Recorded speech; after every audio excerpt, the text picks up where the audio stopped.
গতকাল বিকালে শেখ হাসিনার পদত্যাগের পরে এদেশের হিন্দু সম্প্রদায় মনে করেছিল যে তাদের উপর বিশাল একটা হামলা, লুটপাট, অগ্নিসংযোগের ঘটনা ঘটবে।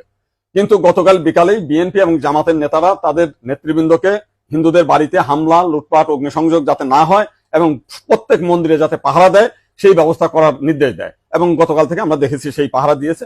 সাধারণভাবে হিন্দুদের উপরে বড় কোনো মন্দিরে কোনো হামলার ঘটনা ঘটে নাই। কিছু আওয়ামী লীগের হিন্দু নেতা আছে যারা বিভিন্ন সময় লম্পঝম্প করেছিল, তাদের বাড়িতে, শুধু হিন্দু বাড়ি না, মুসলিম আওয়ামী লীগ নেতাদের বাড়িতে হামলা হয়েছে, লুটপাট হয়েছে এবং সামান্য কিছু সুযোগ সন্ধানী এলাকা ভিত্তিক তারা কিছু সামান্য মন্দিরে হামলা করেছে, সেটা ব্যাপক বিষয় না। কিন্তু আমরা দেখলাম যে ভারতের রিপাবলিক এইটাকে নিয়ে ব্যাপকভাবে রিউমার ছড়াচ্ছে, নানান কিছু মিলে উদ্ভট কথাবার্তা বলছে।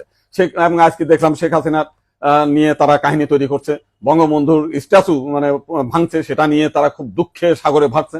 আমার এক সাংবাদিক ফোন দিয়েছিলাম, তাদের বলেছি যে আপনারা যদি শেখ হাসিনার জন্য যদি এত কান্না আপনাদের মধ্যে আসে, তো শেখ হাসিনা ভারতে গিয়েছে, আপনারা ভারতের প্রধানমন্ত্রী নরেন্দ্র মোদীকে সরিয়ে শেখ হাসিনাকে আপনারা প্রধানমন্ত্রী হিসেবে ঘোষণা করেন, সে ভারতও রক্ষা করতে পারবে, আপনার সেভেন সিস্টারও রক্ষা করতে পারবে। আপনারা তো প্রতিদিন বলতেছেন যে শেখ হাসিনা না থাকলে ভারতে সেভেন সিস্টার থাকবে না। তো এইবার আপনাদের একটা বিশাল সুযোগ আছে, আপনারা শেখ হাসিনাকে ভারতের প্রধানমন্ত্রী করেন।